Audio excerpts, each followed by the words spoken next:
Okay, so we talked about John's gospel, and it is one of the four gospels. Matthew, Mark, Luke, and John are the gospels that tell the story of Jesus, the good news of his death, burial, resurrection of Jesus Christ, and um, Paul defined what the gospel was in 1 Corinthians 4. And he wrote this. Now I would remind you, brothers, of the gospel I preached to you, which you received and which you stand and by which you are being saved, if you hold fast to the word I preached to you, unless you have believed in vain.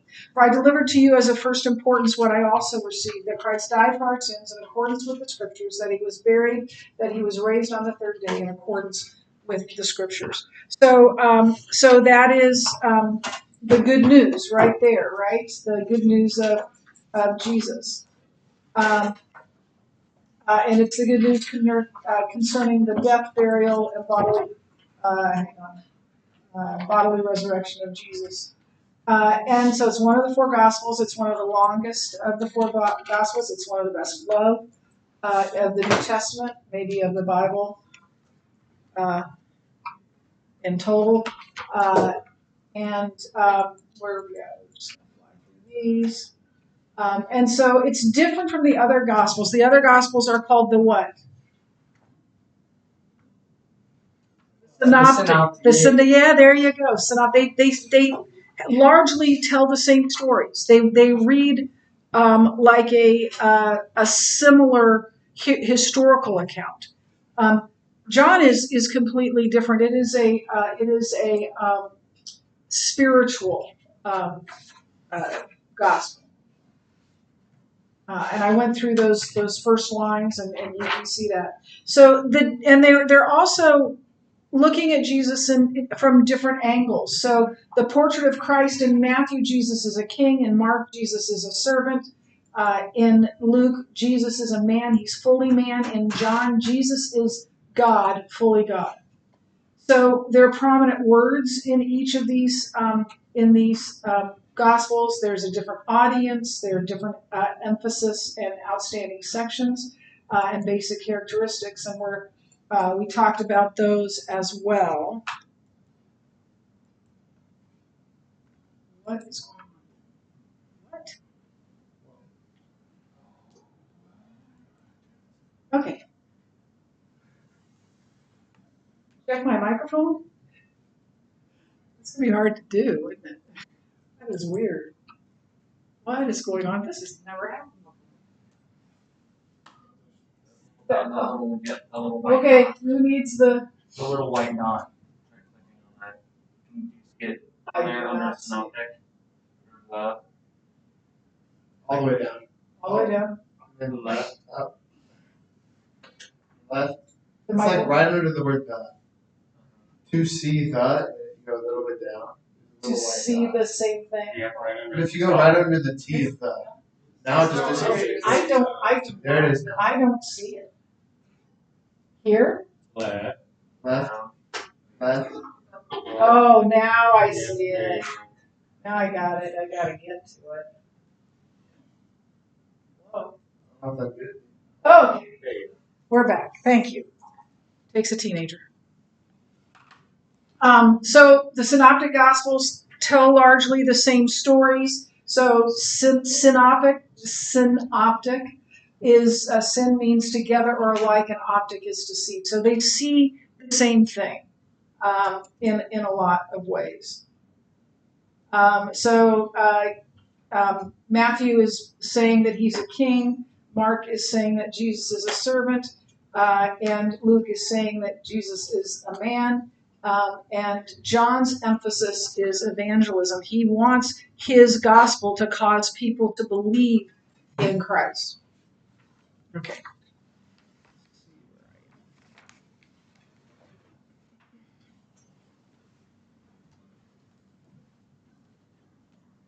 John only records 7 miracles, and he picks those miracles intentionally that show that he is the Christ, that he is the Messiah. And we'll talk about that as we go through those miracles, beginning with the wedding at Cana, turning the water into wine. So John focuses on Judea rather than on Galilee, and we'll look at a map of that. But Galilee is in the north, and Judea is in the south, and most of Jesus' ministry happened in Judea, in Jerusalem specifically. He was in Galilee different times. He was in Samaria at one time, but he is most of John takes place in Judea. And John doesn't. John's emphasis is Jesus' own words concerning himself. He wants Jesus to tell people who he is and what he's done. He uses Jesus' words for that.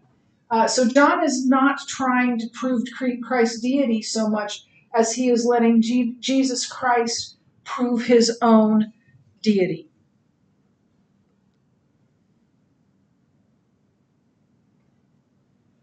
So the application of, I'm going to see how we're doing.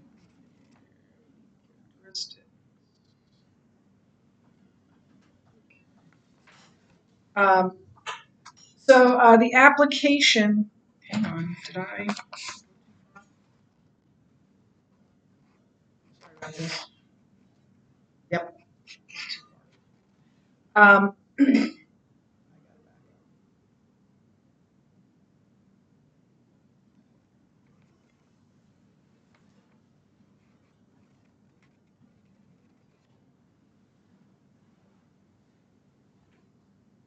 Okay.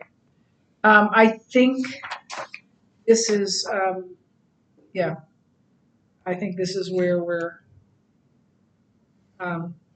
catching up. So, because we talked about this yesterday, right? So, who is this great king? It's Jesus, revealed by Matthew. Who is the great servant? It's Jesus, revealed by Mark. And who is the great man? It is Jesus, revealed by Luke. And then John emphasizes evangelism. He wants people to know that Jesus is the Christ and follow him, to believe in him. These were written that you might believe that Jesus is the Christ, the Son of God, and by believing, you might have life in his name. And so his take was evangelism. And then we talked about how that he only recorded 7 miracles, and those are the ones that show who he is. That he is the Messiah, and John says that in his own gospel. He says Jesus did many other signs in the presence of the disciples, which are not written in this book, but these were written that you might believe that Jesus is the Christ, and by believing you might have life in his name. He picked those stories for a reason, so that we might come to know Christ. And then there's John's focus is on Judea other than Galilee, and now is where we are starting off. So the unique characteristics of John. John emphasizes Jesus' own words concerning himself. John is talking too, but he uses more of Jesus' own words than any of the other Gospels. And so whereas Matthew, Mark, and Luke emphasize words and works from Christ from a historical point, John shows who Jesus is, what he said about himself. John's not trying to prove Christ's deity so much as he's letting Jesus prove his own deity. John 8:25 is a good, John is not trying to prove Christ's deity so much as he is letting Jesus Christ, prove his own deity. And we see that, I guess that's not there. We see that in John.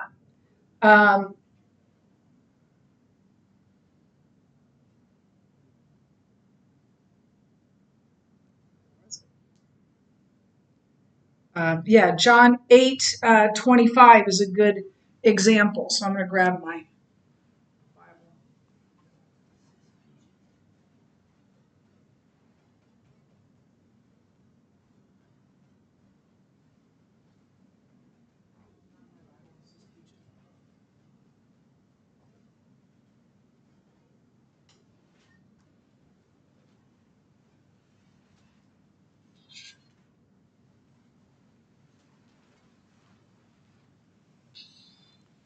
So John 8:25 says this. So they said to him, so these are the Jews are talking to him. So they said to Jesus, "Who are you?" Jesus said to them, "Just what I have been telling you from the beginning." And then he goes on to say, "I have much to say about you and much to judge, but he who sent me is true, and I declare to the world that I have heard from him." And they didn't understand that, but he's telling who he is. Um, he's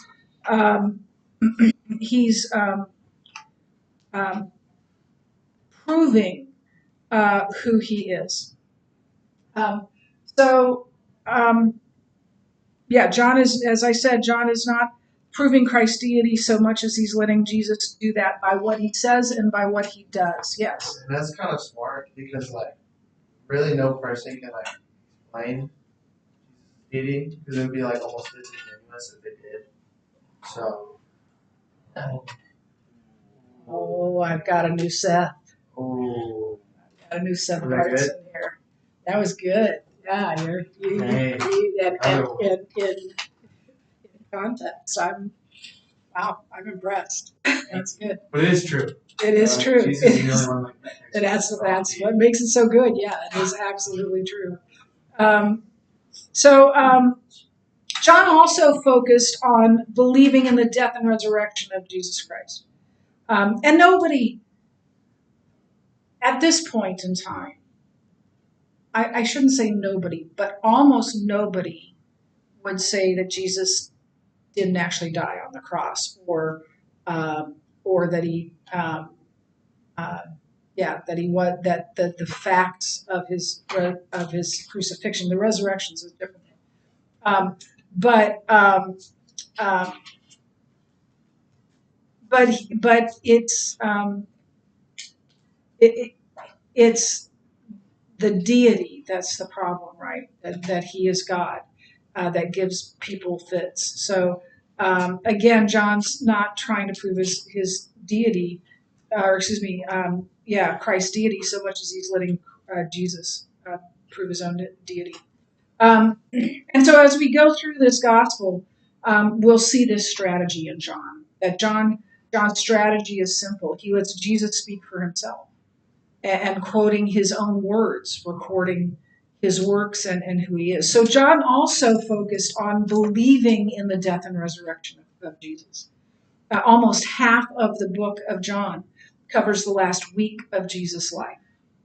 And so that's a huge amount of information about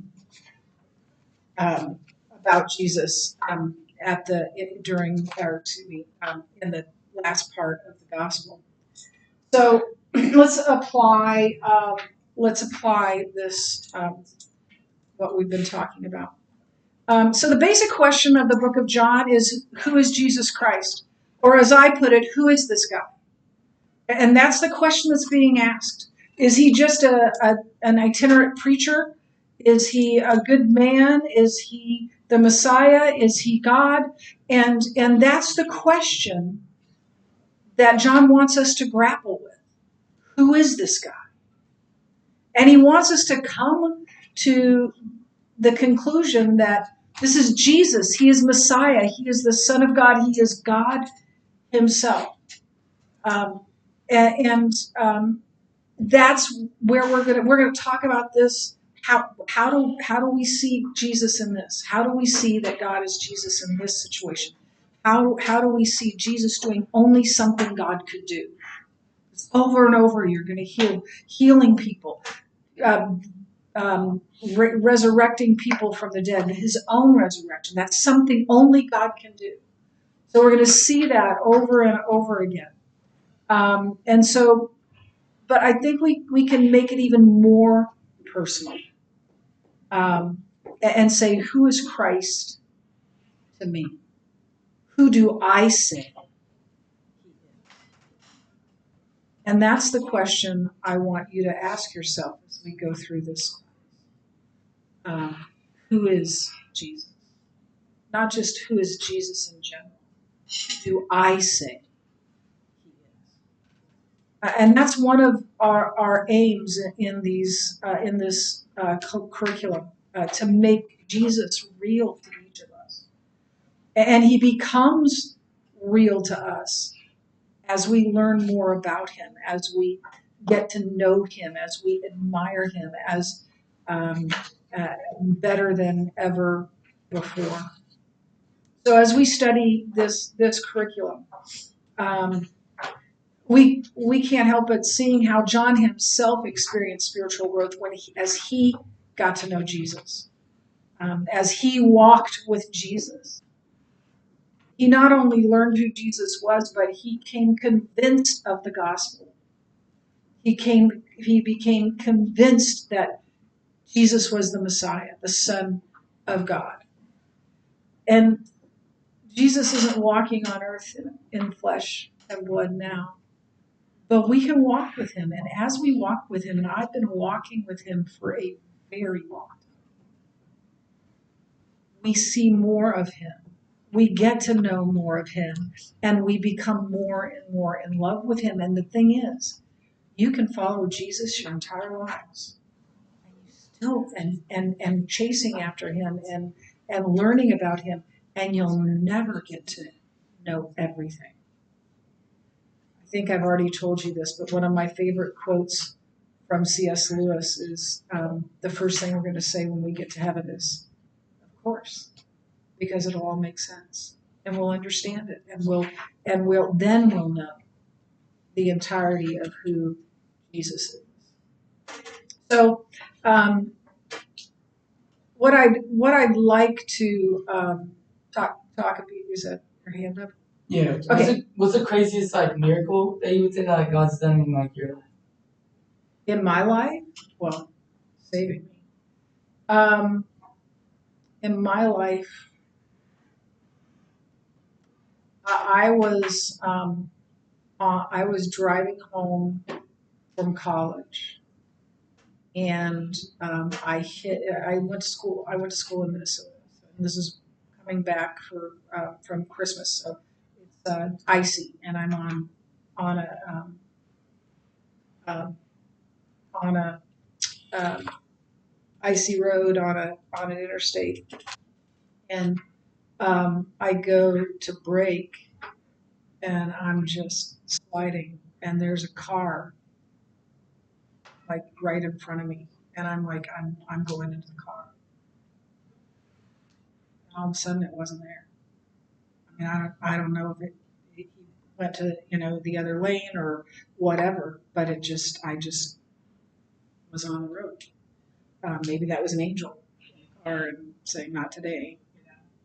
And then another one was when Josh was little. He was maybe 4, maybe 5. I don't know. He was still in training wheels, and we lived in on Lloyd Street, and we were at Everett Park, and we were walking, and he was riding his little bike, and he veered into the grass by the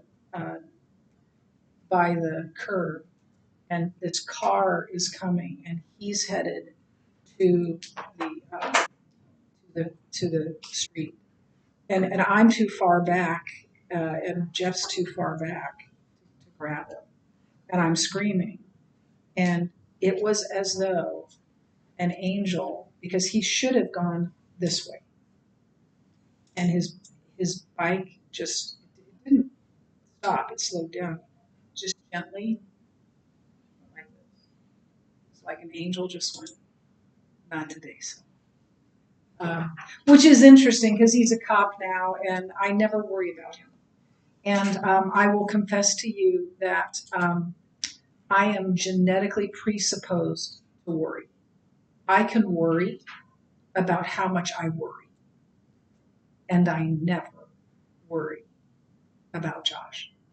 There are times when I read something in the paper and I think Josh was there. And that happened recently. And when they came over this weekend, I said, hey, what do you know about the woman that was that was beat up in front of her home and they took all her money and took her car. And he said, yeah, I was the first one on site. I never worry about it. And I know God's got him, and I know God's got all my kids and my grandkids. So that's a good question. Thank you for asking.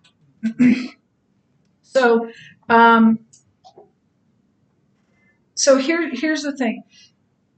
Jesus is portrayed by most people largely as a historical figure, and he is a historical figure. He was fully human, fully man.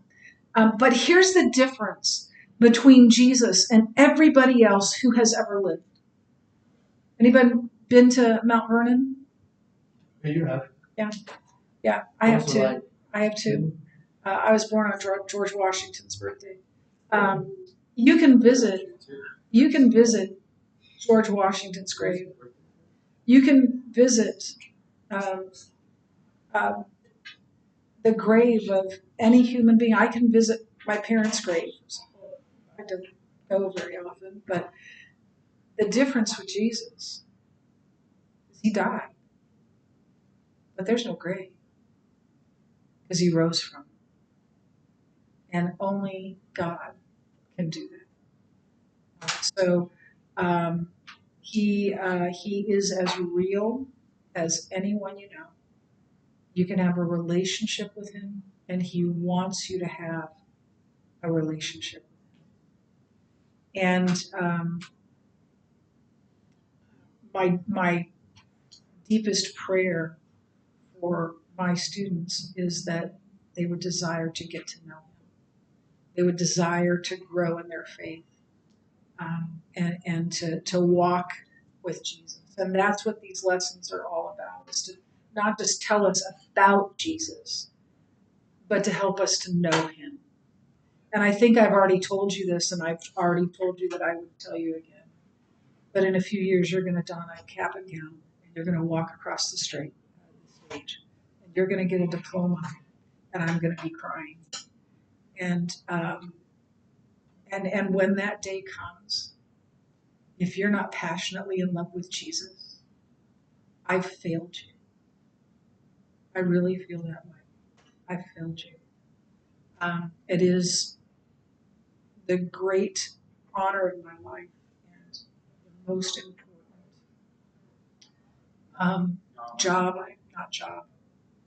calling I've had, other than being a wife and a mother and a grandmother, is to teach the Bible to teenagers. And so I really, I'm really passionate, obviously, for my students to grow in their faith. And Jesus will help you if you let him. So that's the end of the lecture, and I mentioned